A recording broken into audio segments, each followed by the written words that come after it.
أعوذ بالله من الشيطان الرجيم بسم الله الرحمن الرحيم اللهم صل على محمد وآل محمد اللهم صل على فاطمة وأبيها وبعلها وبنيها والسر المستودع فيها. Oh Allah, prie sur Fatima et son père, son mari et ses fils et sur le secret qu'elle détient. Chers frères et chères sœurs, assalamu alaikum wa rahmatullahi ta'ala wa barakatuh et bienvenue à nouveau dans notre programme spécial pour les jours de deuil de Fatima Zahra alayha salam, ce qu'on appelle l'Ayyam al-Fatimiyya. Donc aujourd'hui nous avons le grand plaisir d'accueillir notre cher invité Samahat Cheikh Ibrahim Ba, qui est un étudiant et chercheur en sciences islamiques. Salam alaikum cher Cheikh et bienvenue sur notre plateau. Wa alaykum assalam wa rahmatullah mon frère. Donc aujourd'hui, comme vous le savez, cher Cheikh, et que vous le savez aussi, chers téléspectateurs, notre thème, c'est la place de Fatima Zahra alayha salam. Et avant que je pose mes questions à mon invité, j'aime bien vous lire, comme d'habitude, une narration qui est rapportée dans Tadhkiratul Khawas, c'est un livre sunnite. An Aïcha, c'est-à-dire Aïcha, l'épouse du prophète sallallahu alayhi wa alayhi, elle a dit que le prophète sallallahu alayhi wa alayhi, quand il se rappelait de Khadija, la mère de croyants, que la paix soit sur elle, il n'arrêtait pas de parler d'elle et de demander le pardon. Et à la suite de cette narration, il respectait même ses amis, jusqu'à ce qu'il a dit à Anas, voilà, il a ramené un petit cadeau, il a donné idhabu ila bayt fulana, c'est-à-dire donner ce cadeau à son ami, l'ami de Khadija alayha salam, parce qu'elle était son amie et elle l'aimait. Donc voilà, ça c'est une petite introduction, chers téléspectateurs. En fait, nous voulons parler de la place de Fatima Zahra alayha salam, et moi j'ai fait ça intentionnellement. J'ai parlé de la place aussi de sa mère, qui fait partie aussi des 4 femmes élues par Allah. Donc voilà la première question que je vous pose, cher Cheikh. Voilà les causes et les circonstances de la descendance de Surat al-Kawthar, qui est descendue bien sûr en faveur de Fatima az-Zahra alayha salam, qui est la fille de Khadija. Bismillahir-Rahmanir-Rahim. Alhamdulillahi Rabbil Alamin. Wa sallallahu ala Muhammadin wa alihi at-tahirin. Chers téléspectateurs, soyez la bienvenue dans notre émission.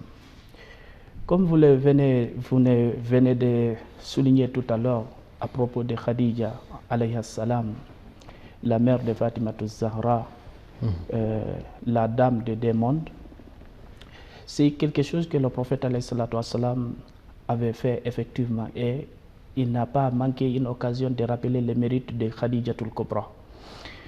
Oui, mais comme notre sujet porte sur Fatima az-Zahra, oui, comme votre question vient de venir tout de suite, les causes et circonstances de la révélation de la sourate Al-Kawthar. Au fait, les causes et les circonstances au fait, sont unanimes. Les éléments sont unanimes pour ce qui est des causes et circonstances de la révélation de la sourate Al-Kawthar.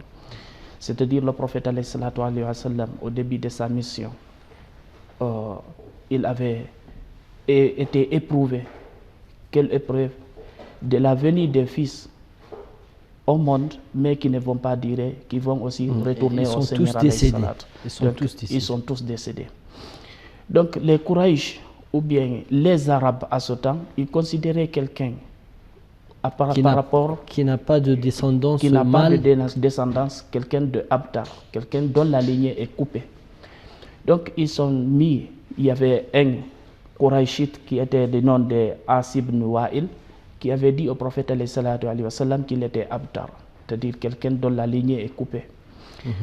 Mais quand on dit à quelqu'un une telle parole, cette parole est source de chagrin pour cette personne. Exactement, ça va blesser ses sentiments. Ça va blesser cette personne. Et Allah subhanahu wa ta'ala, pour réconforter son prophète alayhi wa sallam, fit descendre cette sourate Al-Kawthar. Pour soulager le prophète. Pour soulager le prophète alayhi wa sallam. Il a dit, Inna a'ataynaka al-Kawthar, fasalli li rabbika wanhar, inna shani'aka huwa al-abtar. Donc, les causes, c'est des causes dont les ulama acceptent tous que c'est la cause principale de la révélation de la sourate Al-Kawthar. C'est le fait que les Qurayshites, ils le traitaient de quelqu'un qui a la descendance coupée, abtar. Abtar. Ce qui a été la cause de la révélation de la sourate Al-Kawthar. Maintenant, d'autres disent qu'elle a été révélée à Médine, d'autres disent qu'elle a été révélée à la Mecque. Mais si vous voyez aussi la cause principale de la révélation de cette sourate, vous pouvez savoir qu'elle a été révélée à la Mecque, au prophète alayhi wa sallam, c'est-à-dire au début de la mission prophétique. Est-ce que vous voulez dire par ça que Surat Al-Kawthar, en fait, il y a une unanimité chez tous les ulama de la communauté musulmane sur la descendance de ce verset coranique sur le prophète sallallahu alayhi wa sallam, pour montrer aussi la place de Fatima Zahra alayhi salam? Oui, pour montrer la place de Fatima Zahra alayhi salam. Parce que celui qui a attaqué le prophète alayhi wa sallam l'a attaqué pour sa descendance. Il a dit qu'il est en train de prôner une chose dont il n'a pas un descendant qui pourra poursuivre la mission dont tu es venu, pour laquelle tu es en train de faire. Donc la sourate est venue répondre à ces Qurayshites que le prophète alayhi wa sallam a un descendant, bien sûr. Pourtant, cette descendance ne ressemble pas aux descendances des autres. Selon la tradition arabe, normalement, la descendance, ça vient du fils. C'est-à-dire du garçon, ce n'est pas des filles de quelqu'un qui laisse quelqu'un d'autre après lui. Oui, c'est ça même. Mais il y a une exception pour le prophète alayhi wa sallam. Parce que le prophète alayhi wa sallam, dans un hadith, il a souligné la question. Il a dit, tout enfant suit la famille de son père, sauf les enfants de Fatima, dont je suis l'ancêtre et la source. Donc les enfants de Fatima alayhi salam sont les enfants du prophète alayhi wa sallam. Donc la sourate Al-Kawthar, elle est venue pour ça. Elle est venue réconforter le prophète alayhi wa sallam. C'est pour cela qu'il y a eu beaucoup de significations du mot Al-Kawthar. Les ulémas parlaient de beaucoup de choses. Puisque Al-Kawthar, quand on dit Kawthar en français... Justement, Kawthar, qu'est-ce que ça veut dire? Voilà, ça veut dire l'abondance. L'abondance. Maintenant, l'abondance, ils ont souligné que c'est un fleuve, ou bien un oasis qui se trouve dans le paradis, dont Allah subhanahu wa ta'ala a promis à son prophète. D'autres disent que c'est Al-Maqamul A'la. Donc, il y a d'autres qui disent que c'est l'intercession du prophète alayhi wa sallam. Beaucoup de significations ont été dites. Mais maintenant, quand vous regardez la sourate en tant que telle, comme le disait Allama Tabatabai, le célèbre écrivain ou bien le célèbre auteur de Tafsir al-Mizan, le commentateur quand vous regardez les siaq, c'est-à-dire les versets dans cette sourate, vous verrez que Al-Kawthar signifiera Fatima Zahra. Sinon, il n'y aurait pas une importance à dire Inna shani'aka huwa al-abtar. Exactement. Inna shani'aka huwa al-abtar. Certainement, il y a un rapport. Sinon, pourquoi il parle de la descendance? Et en plus, c'est-à-dire, le prophète est soi-disant, d'après les Qurayshites, n'a pas de descendance. Alors pourquoi il va le donner alors une fleuve dans le paradis, ou je sais pas moi, qui n'a pas de relation quand même avec le vrai sens du verset coranique. Voilà, donc ça veut dire que Kawthar, alors automatiquement c'est Fatima Zahra alayhi salam. Fatima Zahra alayhi salam, puisque la cause principale, comme vous venez de le souligner, la cause principale, c'est sur la descendante du prophète alayhi salam. Et maintenant, le prophète alayhi salam a eu beaucoup d'enfants. Mais parmi ces enfants, celle qui a eu une progéniture qui va substituer la descendance du prophète alayhi salam, c'est seulement Fatima Zahra. C'est pour cela Al-Kawthar corrobore pratiquement avec Al-Fatima Zahra alayhi salam. Donc, est-ce que vous pouvez nous dire maintenant comment était l'amour du prophète sallallahu alayhi wa alayhi à Fatima Zahra? Oui, le prophète alayhi wa sallam, comme vous venez de le souligner tout à l'heure, qui ne manquait pas une occasion de souligner l'importance de Fatima et de Khadijatul Kubra. En même temps, il ne manquait pas une occasion de souligner l'importance de Fatimatul Zahra. Le prophète avait dit dans un hadith, Fatimatu bid'atun minni. Fatimatu bid'atun minni, yani Fatima est une partie de moi. Ce qui réconforte Fatima me réconforte, ce qui la rend joyeuse me rend joyeux. Et ce qui la rend mécontente me rend mécontent. Le prophète alayhi wa sallam, à chaque occasion que Fatima Zahra, on dit, ça c'est très important de souligner le terme à chaque occasion, puisque à chaque fois que Fatima Zahra s'est présentée au prophète alayhi wa sallam, il se levait, la faisait asseoir dans sa place, à sa place, l'embrasser au niveau du front et embrasser parfois ses mains. Donc cela montre un amour qui était là, un amour très important que le prophète alayhi wa sallam vouait à Fatima Zahra alayhi salam. Donc certainement Fatima Zahra alayhi salam, elle avait quand même une place particulière auprès de son père, et ça c'est pas par sentiment mais peut-être par ordre divin. Oui, par ordre divin et par sa dévotion aussi. Fatima Zahra alayhi salam ne manquait rien du prophète alayhi wa sallam dans la dévotion, dans les ibadat. Elle était comme son père. Elle avait un bon comportement comme son père alayhi salatu wa sallam. Donc elle était un exemple. Elle avait ses enfants qu'elle éduquait. Vous savez, la sourate Al-Insan, elle est descendue carrément en tout entière pour Ahlul Bayt alayhi salam. Oui, la famille de Fatima, Ali et Hassan et Hussein. Pour mentionner leur mérite. Et maintenant, Fatima Zahra est le pivot de cette famille. Elle est le pivot, la pierre angulaire. Étant donné que c'est elle la mère de tous les imams, de la descendance du prophète alayhi wa sallam. C'est pour cela que le prophète alayhi wa sallam nous a mentionné dans un autre hadith montrant toujours l'importance de Fatima Zahra, sa place primordiale au sein de la Ummah islamia. Il a dit qu'elle était la maîtresse, la dame des deux mondes, c'est-à-dire le monde d'ici-bas et de l'au-delà. Fatima Zahra. Donc c'est une femme qui avait une qualité exceptionnelle.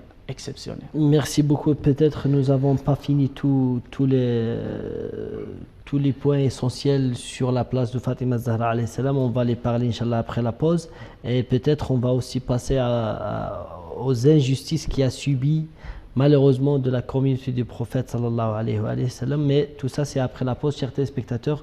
Prenons une petite pause, juste après nous allons continuer la discussion avec notre cher invité. Restez avec nous.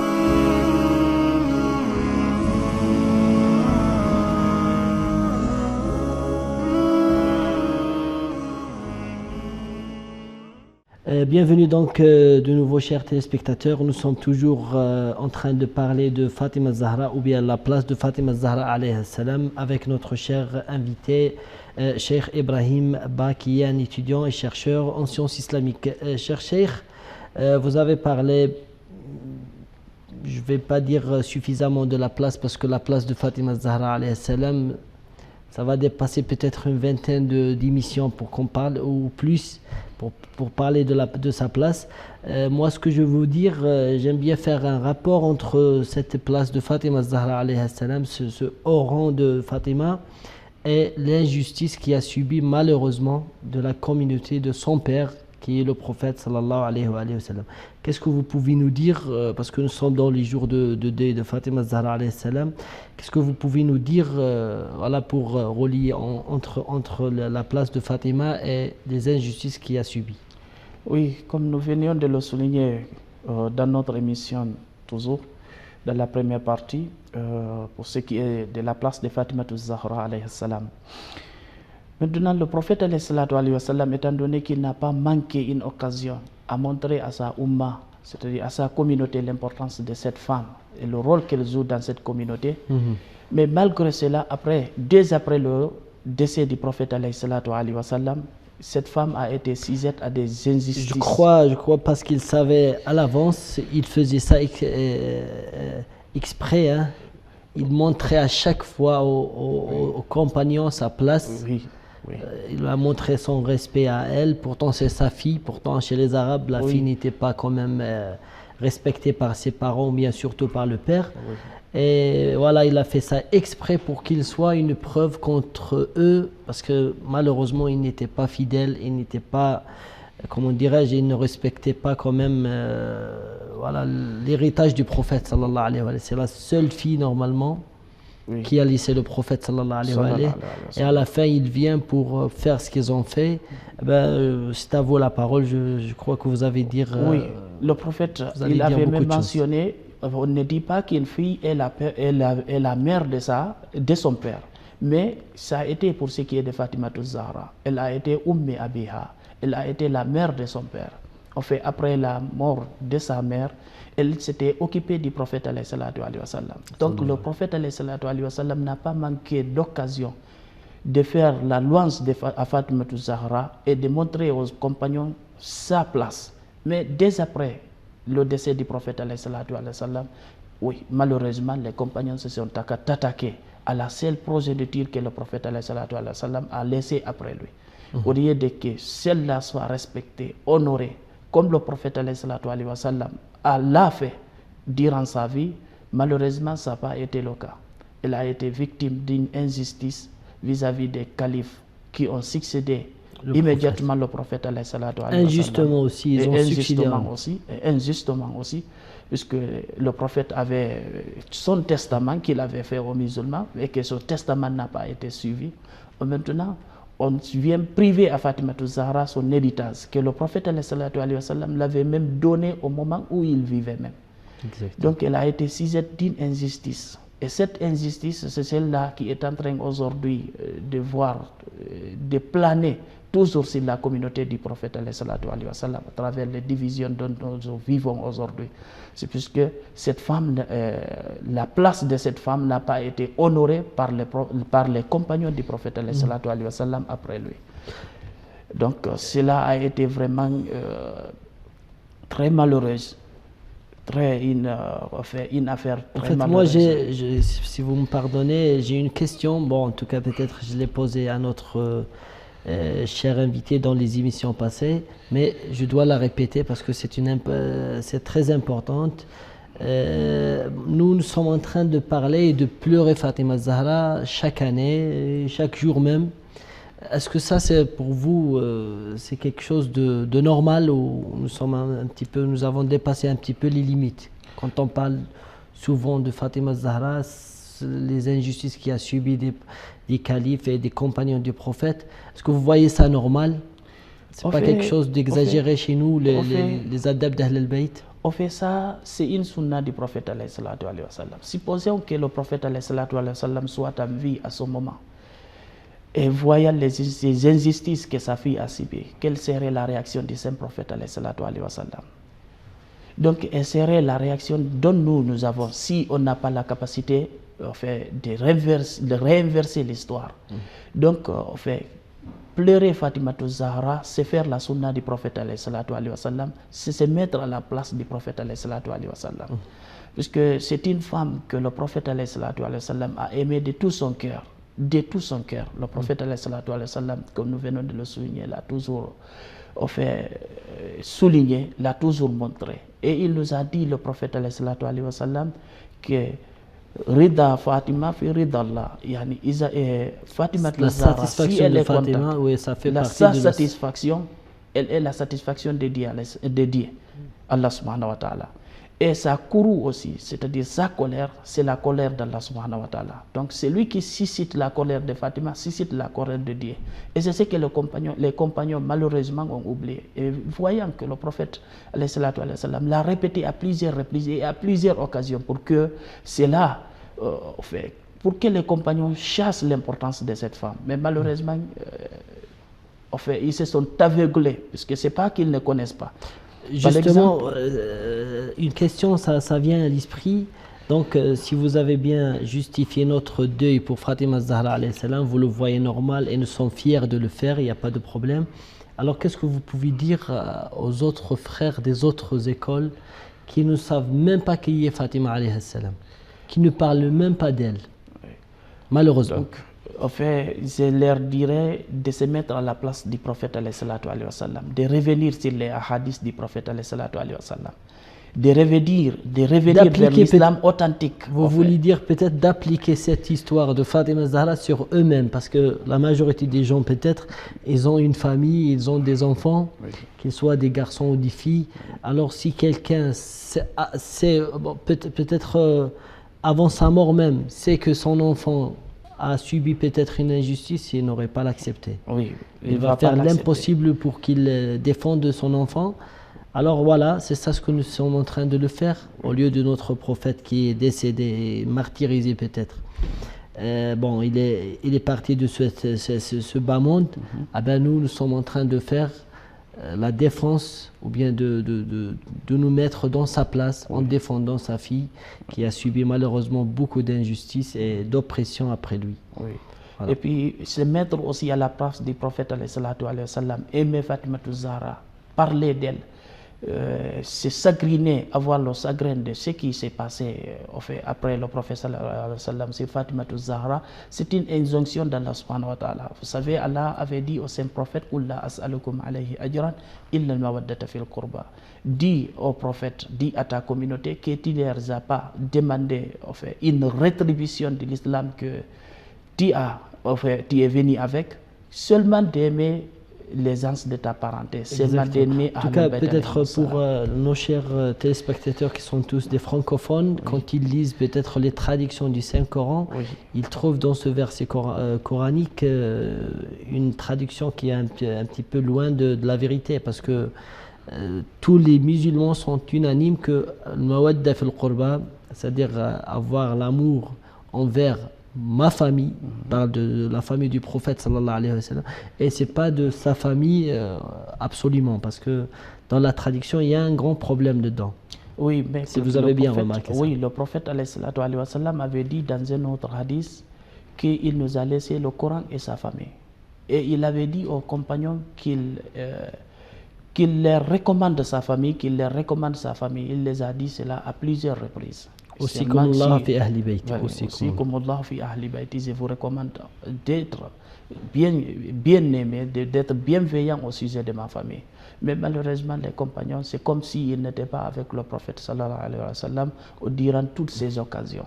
Donc, ils ont oublié tous les ordres divins et les conseils du prophète, malheureusement. Ils les ont ignorés complètement, ils les ont ignorés carrément. Le premier calife Abu Bakr, lorsqu'il était venu chez Fatima Zahra alayhi salam, elle l'a rappelé ses mérites, elle l'a rappelé des hadiths du prophète sallallahu alayhi wa sallam que lui-même il avait entendu. Quand elle l'a rappelé, il a dit certes j'ai entendu ça du prophète sallallahu alayhi wa sallam. Et maintenant il a dit alors qu'est-ce que vous êtes en train de faire? Il a demandé le pardon, mais Fatima alayhi salam ne voulait pas le pardonner. Hein. Oui, ça c'est écrit dans les livres de tous les musulmans. En tout cas, merci beaucoup pour ces explications, cher Cheikh Ibrahim Ba. Nous allons passer, Inch'Allah, à notre deuxième pause pour vous reposer et reposer notre cher téléspectateur. Il y a une autre question sur la piété de Fatima Zahra alayhi salam. On va la traiter après. Chers téléspectateurs, prenons une deuxième pause et juste après, nous allons continuer la discussion. Restez avec nous, s'il vous plaît.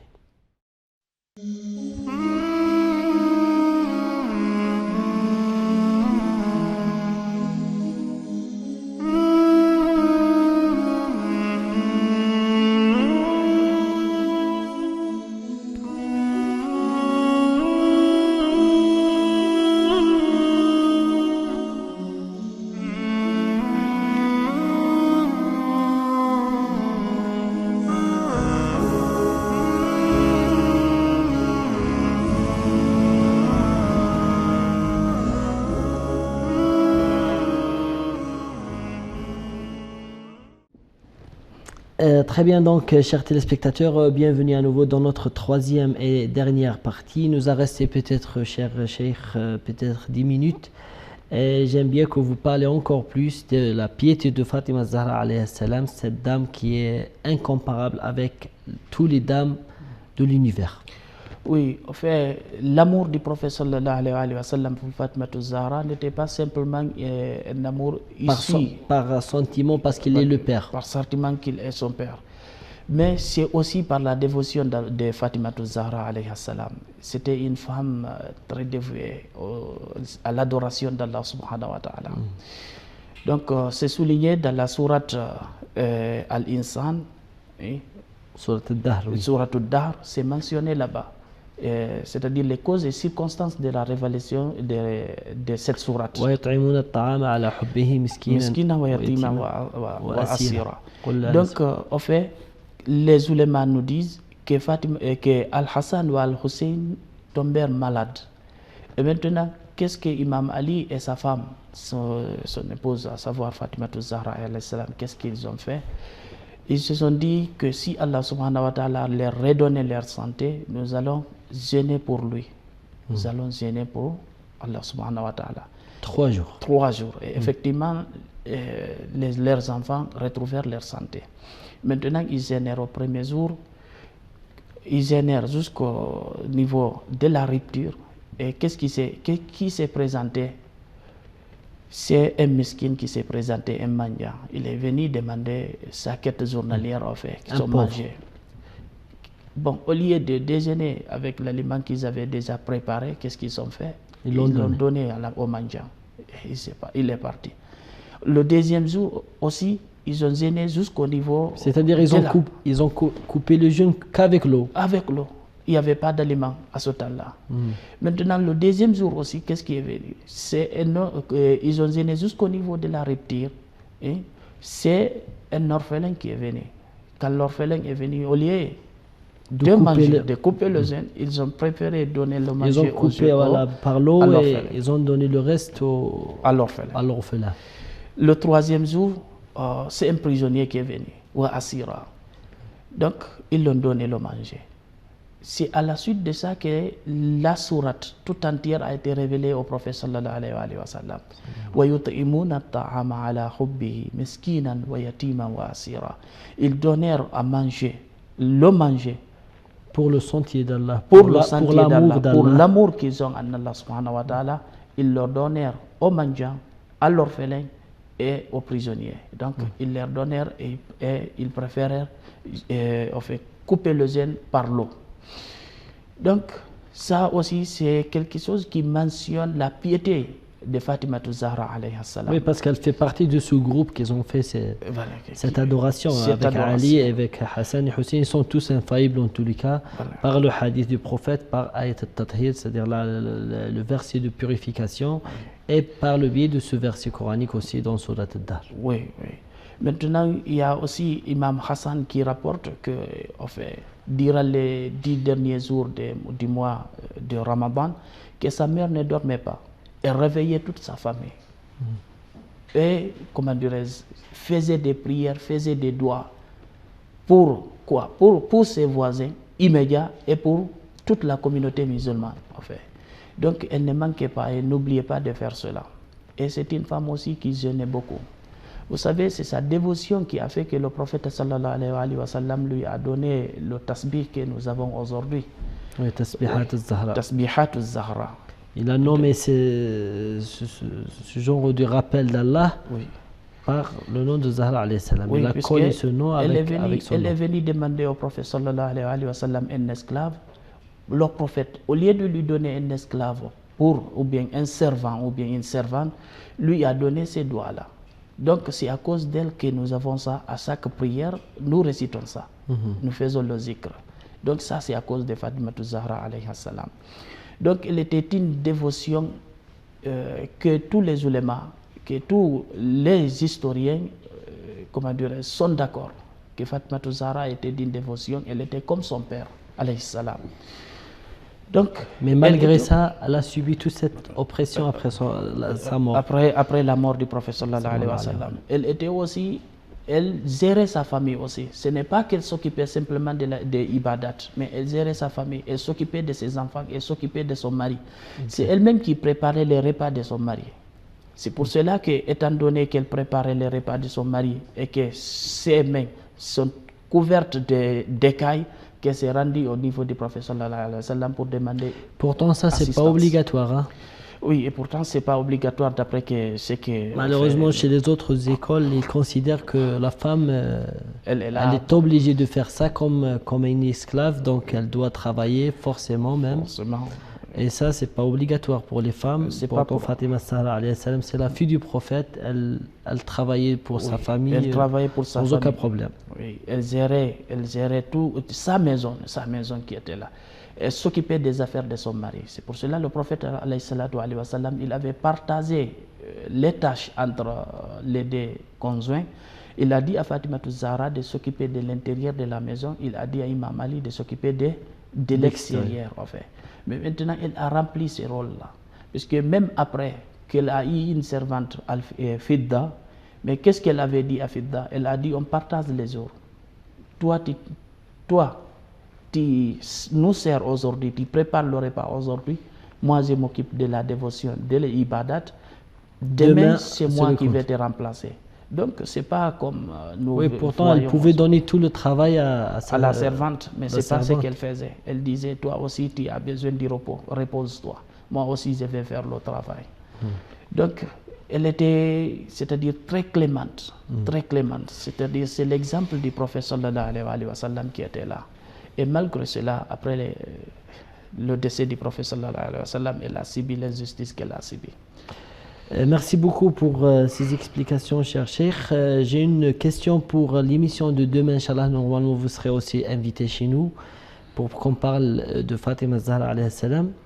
Qu'est-ce que vous avez préparé pour nous, pour notre cher téléspectateur, demain, Inch'Allah, quand on parle dans notre 5e nuit de l'Ayyam al-Fatimiyya? Enfin, je voudrais parler du combat que Fatima Zahra avait mené après le décès du prophète sallallahu alayhi wa sallam pour la communauté musulmane. Qu'est-ce qu'elle a fait? Est-ce qu'elle a laissé simplement les compagnons du prophète faire ce qu'ils veulent, c'est-à-dire usurper de la succession du prophète sallallahu alayhi wa sallam sans qu'elle ne lève un petit doigt pour dire non, faites comme le prophète faisait, faites conformément au testament du prophète sallallahu alayhi wa sallam? Est-ce qu'elle avait laissé comme ça la communauté? Est-ce qu'elle avait laissé un message pour ceux qui viendront après elle, pour qu'ils sachent réellement ce qui s'est passé après le décès du prophète sallallahu alayhi wa sallam?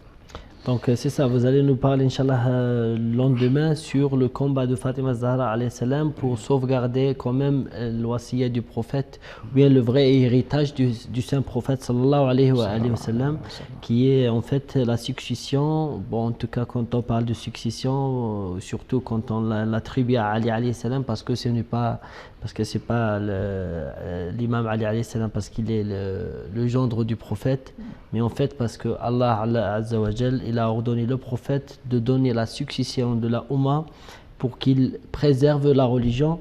En tout cas, demain, Inch'Allah, on verra, cher Cheikh. Merci beaucoup d'avoir accepté notre invitation. Et Inch'Allah, à demain, on parlera beaucoup plus de Fatima Zahra alayhi salam. Chers téléspectateurs, merci beaucoup à vous aussi de nous avoir suivis jusqu'à la fin. Prenez soin de vous. Assalamu alaikum wa rahmatullahi wa barakatuh.